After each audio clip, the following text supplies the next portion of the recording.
महाराष्ट्र के भीड़ में गोपीनाथ मुंडे के अंतिम संस्कार के बाद हंगामा और तोड़फोड़। सीबीआई जांच की मांग को लेकर डिप्टी सीएम की गाड़ी पर पथराव। अंतिम संस्कार के बाद वहां मौजूद लोगों ने जमकर किया हंगामा। आगजनी के बाद पुलिस का लाठीचार्ज। मुंडे की विधायक बेटी पंकजा ने जारी किया बयान, का पथराव करने वाले लोग मुंडे समर्थक नहीं। मुंडे को पूरे राजकीय सम्मान के साथ दी गई अंतिम विदाई। सशस्त्र बलों ने दिया सम्मान। वर्ली के बैद्यनाथ शुगर फैक्ट्री परिसर में मुंडे को दी गई अंतिम विदाई। मुखाग्नि देने के बाद भी भारी तादाद में जुटे रहे समर्थक।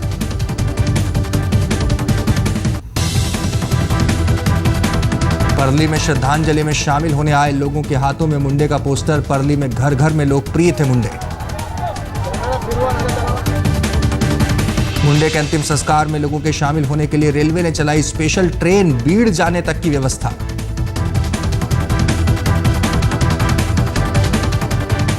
शिवसेना मुखिया उद्धव ठाकरे ने मुंडे के निधन पर जताया गहरा दुख। सामना में लिखा, महाराष्ट्र का योद्धा चला गया।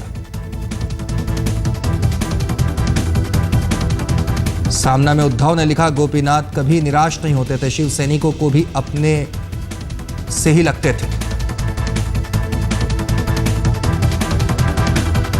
शिवसेना अध्यक्ष उद्धव ठाकरे का बयान, मुंडे की मौत की घटना की सीबीआई जांच हो।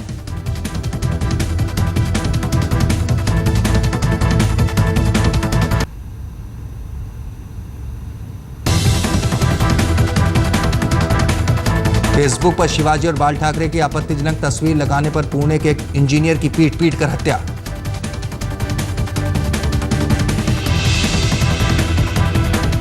आरोपी गिरफ्तार। आरोपियों के हिंदू राष्ट्रीय सेना से जुड़े होने का शक।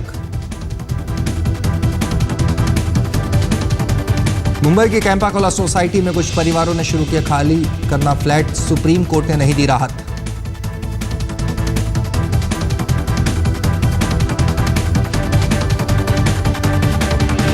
कई लोगों ने कहा, हम फ्लैट खाली करने को तैयार, लेकिन अथॉरिटी को नहीं सौंपेंगे चाबी।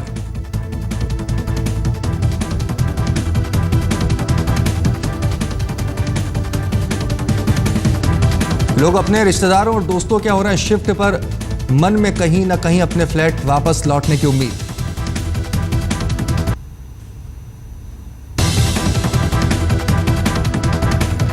कई परिवारों का अपने फ्लैट छोड़कर कहीं जाने का इरादा नहीं। बोले, बीएमसी ने जबरदस्ती की तो बिल्डिंग में बन रहे टेंट में रहेंगे। कोर्ट का फैसला आने के बाद अभी तक बीएमसी ने कैंपाकोला निवासियों से नहीं किया संपर्क। बीएमसी अगले 24 घंटे के अंदर भेज सकती है खाली करने के लिए नोटिस। मुंबई से सटे कल्याण में सामने आए बस यात्रियों का शर्मनाक चेहरा। यात्री ने फाड़े महिला कंडक्टर के कपड़े। मूक दर्शक बने रहे बाकी यात्री।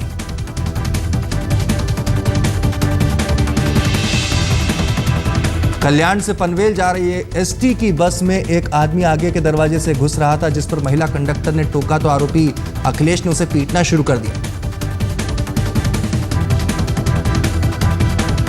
पीटते पीटते महिला कंडक्टर को सड़क पर ले आए। पीछे से आ रही दूसरी बस की महिला कंडक्टर पीड़ित को बचाने पहुंची तो आरोपी ने उसका भी वही हाल किया।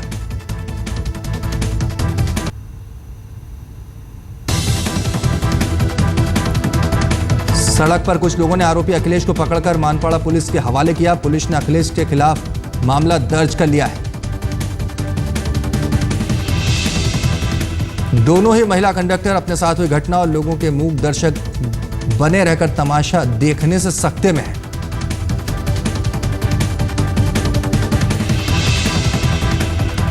अभी तिहाड़ जेल में ही रहेंगे सहारा प्रमुख सुब्रत रॉय। सुप्रीम कोर्ट में सहारा ग्रुप की अर्जी खारिज। सहारा ने सुब्रत रॉय को तिहाड़ जेल में रखने के बजाय हाउस अरेस्ट में देने की मांग की थी। झटके के साथ सहारा को मामूली राहत। जमानत राशि जुटाने के लिए 9 अचल संपत्तियां बेचने की मिली इजाजत।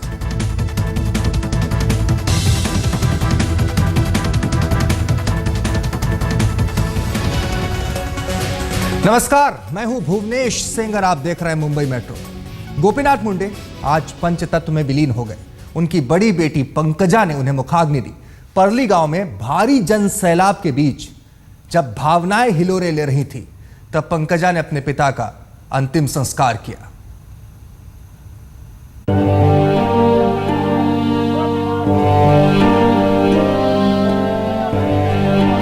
मुंडे ने अपनी राजनीति का उत्तराधिकार जिस बेटी को सौंपा, उस बेटी ने पिता की काट की देह को मोह के अधिकार से मुक्त कर दिया। पंकजा ने पिता गोपीनाथ मुंडे को मुखाग्नि दी। देखते ही देखते चिता भभक उठी। सामने समर्थकों और चाहने वालों की भीड़ के हजारों हाथ एक साथ उठ गए। सबने जैसे एक साथ मुंडे की मुक्ति के लिए प्रार्थना की। पंकजा को देखकर लगता है कि जीवन में भूमिका बदल गई है, कई बार बदलनी पड़ती है। जिस पंकजा ने अपने पिता को अग्नि के हवाले किया, उसी पंकजा ने अपनी रचना बदल ली। अंतिम संस्कार के अंतिम पुरुष प्रधान सत्य को काटकर जलती हुई लकड़ी को अपने हाथों में थाम लिया। परली गांव में गोपीनाथ मुंडे के पार्थिव शरीर आने के बाद बेकाबू भीड़ से अपील करने के लिए भी पंकजा ही आगे आई। हाथ जोड़े लोगों से धैर्य बनाए रखने की प्रार्थना करती रही।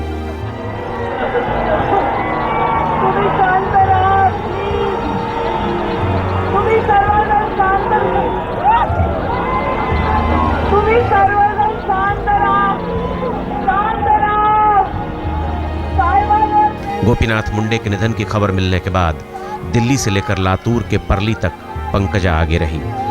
पंकजा का मन रोता रहा, लेकिन वो कमजोर नहीं पड़ी। कर्तव्य के निर्वाह में कहीं कोई कमी नहीं। पिता और बेटी का रिश्ता हमेशा अलग होता है, यहाँ भी अलग है। पिता अपनी बेटी से अलग हो चुका है हमेशा के लिए, और बेटी उसे संस्कारों के जरूरी और अंतिम ताप से मुक्त कर रही है। जलना तो देह की नियति है, लेकिन देह वही सार्थक है जिसके जलने के बाद मन सालों तक जलता रहे। मुंडे को अंतिम विदाई देने आए भीड़ को देखकर यह अनुभव हो रहा है कि मुंडे अपने जीवन को जीने का अर्थ पाकर ही यहां से गए। पंकजा उसे और सार्थक कर रही है। संजय शर्मा के साथ अमिताभ सिन्हा, परली, आज तक। बीजेपी नेता गोपीनाथ मुंडे पंचतत्व में विलीन हो गए, लेकिन अंतिम संस्कार के बाद मौत की सीबीआई जांच को लेकर मुंडे समर्थकों ने जमकर हंगामा किया। हालांकि अब से कुछ देर पहले मुंडे की बेटी पंकजा ने बयान जारी करके कहा है कि हंगामा करने वाले लोग मुंडे समर्थक नहीं हो सकते। उन्होंने पथराव और हंगामे की जांच की मांग की है। जिस जननायक से लोगों ने तमाम उम्मीदें लगा रखी हों, वो अचानक हमेशा हमेशा के लिए दूर चला जाए तो गुस्सा तो फूटेगा ही, सब्र का बांध तो टूटेगा ही। महाराष्ट्र के बीड के परली गांव में हजारों का जनसैलाब अपने जन नेता को आखिरी सलाम कहने आया था। अपने नायक की आखिरी झलक लेकर दिल को तसल्ली पहुंचाने आया था, लेकिन जो आंखों के सामने था वो दिल यकीन करने को तैयार नहीं था। इसीलिए जैसे ही बीड के हर वर्ग के लोगों के दिलों में बसने वाले गोपीनाथ मुंडे का शव परली पहुंचा, लोगों के सब्र का बांध टूट गया। सबसे पहले तो समर्थकों ने पुलिस वालों पर पथराव किया। हालात इतने बेकाबू हो गए कि पंचतत्व में विलीन होने से पहले पिता को तसल्ली भर निहार लेने का मौका छोड़ मुंडे की बड़ी और विधायक बेटी पंकजा मुंडे ने माइक थामा और लोगों से शांत रहने की अपील की।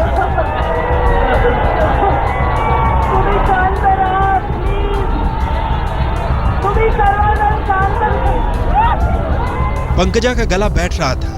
पिता के अचानक चले जाने के दुख से दिल बैठा जा रहा था, लेकिन पिता की बहादुर बेटी की तरह वो हालात से लड़ने के लिए खुद को भी समझाती रही और गरीबों के रहनुमा अपने गोपीनाथ मुंडे को खो देने से टूट चुके हजारों समर्थकों को भी।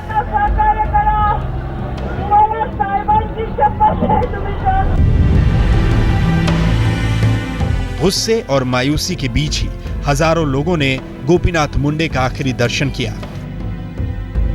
और उसके बाद बेटी पंकजा ने मुखाग्नि देकर अपने पिता को अलविदा कहा। लेकिन जैसे जैसे गोपीनाथ मुंडे का पार्थिव शरीर पंचतत्व में विलीन होता जा रहा था, लोगों का सब्र फिर से टूटने लगा। तड़के भोर से लोग अपने प्रिय नेता के पार्थिव शरीर और अंतिम दर्शनों का इंतजार कर रहे थे, लेकिन दोपहर 12 बजे जैसे ही गोपीनाथ मुंडे का पार्थिव शरीर यहां अंत्येष्टि स्थल पर लाया गया, सुबह से शांत और गमगीन बैठी भीड़ का भावना का ज्वार अचानक उमड़ पड़ा और लोग अंत्येष्टि स्थल की ओर भागना चाहते थे। पुलिस वालों ने लाठियां चलाई, लेकिन स्टेज से ऐलान करना पड़ा कि कार्यकर्ताओं के साथ मानवीयता से पेश आएं और पुलिस वाले लाठी ना चलाएं उनके साथ बहुत संवेदना के साथ पेश आना है। अपने प्रिय नेता को अलविदा कहने के बाद लोग बेहद बोझिल मन से अपने घर को रवाना हुए, लेकिन लौटते हुए फिर उनका गुस्सा फूट पड़ा। गोपीनाथ मुंडे की मौत की सीबीआई जांच की मांग करते हुए लोगों ने फिर पुलिस पर पथराव किया। भीड़ को काबू में करने के लिए पुलिस ने भी लाठियां भांजी। चंद देर के हंगामे के बाद अब हालात काबू में हैं, लेकिन लोगों के दिलों की आग अब भी ठंडी नहीं हुई है। कमलेश सुतार, पंकज खिलकर और संजय शर्मा के साथ अमिताभ सिन्हा, परली, बीड, आज तक। गोपीनाथ मुंडे का निधन हो गया। एक गरीब परिवार से ताल्लुक रखने वाले मुंडे ने एक सपना देखा था, सपना अपनी महत्वाकांक्षाओं को पूरा करने का। शायद इसीलिए पंकजा को परली विधानसभा सीट से विधायक भी बनाया। अब मुंडे दुनिया में नहीं और राजनीतिक विरासत की जिम्मेदारी पंकजा पर ही है।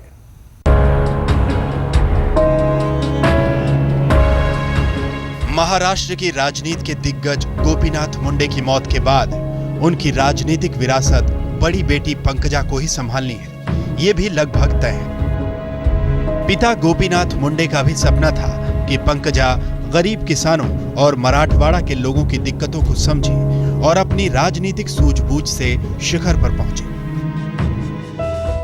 मुंबई के रिया कॉलेज से मैनेजमेंट की डिग्री हासिल करने वाली पंकजा परली विधानसभा सीट से 2009 में चुनाव जीत चुकी हैं। गोपीनाथ मुंडे का ताल्लुक महाराष्ट्र के वंजारा समुदाय से था। पिछड़ी जाति के नेता के तौर पर उन्होंने पहचान बनाई थी। मुंडे चाहते थे कि पंकजा भी उन्हीं के पद चिन्हों पर आगे बढ़े और आगामी महाराष्ट्र विधानसभा चुनाव में पंकजा के नाम का ऐलान करने के लिए ही वो दिल्ली से परली के लिए निकले थे। अपने चुनावी क्षेत्र में एनसीपी से टक्कर पर पंकजा को झांसी की रानी का टाइटल भी दिया जा चुका है। पंकजा का सारा वक्त राजनीति की बारीकियों को समझने और पार्टी के लिए कुछ नया करने के लगन में बीतता है। हम आपको बता दें कि पंकजा परली से विधायक होने के साथ साथ महाराष्ट्र यूथ विंग की नेता भी हैं। बीड जिले के परली गांव के एक साधारण परिवार से ताल्लुक रखने वाले गोपीनाथ मुंडे ने अपनी मेहनत और लगन से राजनीतिक वजूद बनाया। गोपीनाथ मुंडे एक ऐसे स्कूल में पढ़ते थे जो एक पेड़ के नीचे लगता था। बेहद महत्वाकांक्षी मुंडे के सपने भी बड़े थे और यही सपने उन्हें राजनीति के ऊंचे मकाम तक ले गए। ऐसे ही महत्वाकांक्षाओं की अपेक्षा वो पंकजा से भी रखते थे। पंकजा के लिए इस बात का मलाल जरूर रहेगा कि अपने पिता के सपनों को वो उनके सामने पूरा करती तो अच्छा होता, पर वक्त की अनदेखी ने ऐसा होने नहीं दिया। अब पंकजा अपने पिता और परिवार का विश्वास बनकर आगे बढ़ना चाहती है। गोपीनाथ राव मुंडे को राजनीति विरासत में नहीं मिली थी, बल्कि अपनी राजनीति में चमक पैदा करने के लिए गोपीनाथ मुंडे को संघर्षों की तेज आंच में तपना पड़ा था। अब इस राजनीतिक विरासत को उनकी बेटी पंकजा संभाल रही थी और इसके लिए वो विधानसभा की सीढ़ियां चढ़ रही थी। पिता से भी बहुत कुछ सीखना था, राजनीति के दांव पेंच और गुर जानने थे, लेकिन अचानक काल का ऐसा सैलाब आया जिसकी तेज धार में सारे अरमान, सारे सपने एक झटके में बह गए। कैमरामैन विनोद शिकारपुरी और अमिताभ सिन्हा के साथ संजय शर्मा, परली, आज तक। सुप्रीम कोर्ट से याचिका खारिज हो जाने के बाद वर्ली की कैंपा कोला बिल्डिंग के 96 परिवार के सामने कानूनी रूप से घर खाली करने के सिवाय कोई रास्ता नहीं बचा है। कुछ परिवारों ने सामान पैक करना भी शुरू कर दिया, लेकिन कई लोग वहां से हटने के लिए कतई तैयार नहीं। बीएमसी इन परिवारों को घर खाली करने का नोटिस भेज सकती है।